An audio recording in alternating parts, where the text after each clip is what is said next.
बिस्मिल्लाहिर्रहमानिर्रहीम। अस्सलाम वालेकुम काश्तकार भाइयों, आज तिल की मुख्तलिफ तरीक़ों से जो काश्त का तरीक़ाकार है इस वीडियो में उस पर बात करेंगे कि सबसे अच्छा कौन सा तरीका है जिससे सबसे बेहतर पैदावार मिलती है, तो उस पर बात करूँगा। तो तीन तरीके हैं तिल को काश्त करने के, जो बेहतरीन तीन तरीके हैं। उनमें से जो बेड काश्त है, जैसे कि ये आप मेरे पीछे देख सकते हैं, ये बेड पे काश्त किया गया और इसका साथ ही केरा कर दिया गया है। और दूसरा तरीका है जो हम आम रवायती तरीके छटा करके ऊपर से सुहागा कर देते हैं, दूसरा तरीका वो है। और तीसरा तरीका है जो आम ड्रिल जो गंदम वाली ड्रिल है उससे केरा करवाते हैं। तो ये तीन तरीके हैं, लेकिन इन तीनों तरीक़ों में सबसे जो अच्छा तरीका है ये जो बेड वाला तरीका है, इसकी सबसे अच्छी पैदावार आती है। पिछले साल 2023 में सबसे ज़्यादा पैदावार देने वाला जो तरीका था ये बेड का तरीका था, जिससे 14 से 18 मन तक पैदावार मिली।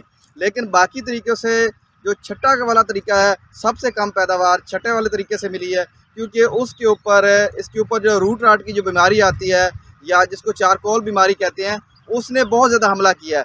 असल वजह यह है कि उसका जो पानी लगता है तो बराबर फील्ड होता है, तो पानी के ज़रिए बीमारी एक से दूसरी जगह जाके फैल जाती है। लेकिन जो बेड काश्त है इसके नीचे नीचे पानी सिर्फ वत्तर मिलता है पौधों को, पानी के जो उसके तने के साथ या उस जड़ के साथ नहीं लगता, सिर्फ नमी मिलती है। इस वजह से इसके ऊपर बीमारी ज़्यादा नहीं फैलती। तीसरा जो तरीका है ड्रिल वाला, तो ड्रिल वाला तरीका भी बिल्कुल जैसे छठा तकरीबन मिलता जुलता ही है, लेकिन सिर्फ उसमें लाइनें नज़र आती हैं। पानी उसमें भी क्योंकि बराबर लगता है तो उसमें भी बीमारी फैलने के ज़्यादा चांस होते हैं। बहरहाल नतीजा ये है कि बेड काश्त पे अगर आप करेंगे तो सबसे अच्छी पैदावार लेने के लिए आप जो तरीक़ाकार है वो बेड का तरीका है कि आप बेड के ऊपर काश्त करें तो जो तिल की पैदावार है वो सबसे अच्छी मिलेगी और बेहतरीन पैदावार मिलेगी, जो 18 से 20 मन तक आप पैदावार ले सकते हैं।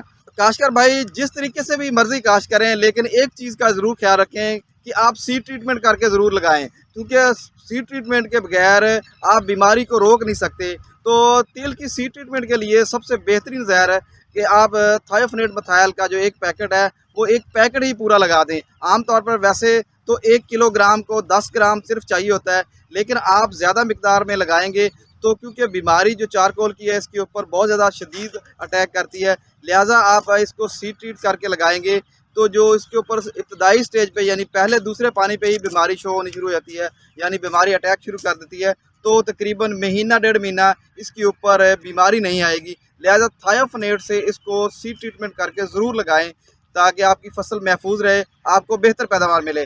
आज का मैसेज ज़िम्मेदार भाइयों के लिए इतना ही। मज़ीद रही मालूमात हासिल करने के लिए किसान दोस्त टेक्नोलॉजी यूट्यूब चैनल को सब्सक्राइब करें, लाइक करें, शेयर करें, ताकि हर आने वाली नई ज़रूरी मालूमात आपको बर वक्त मिल सके।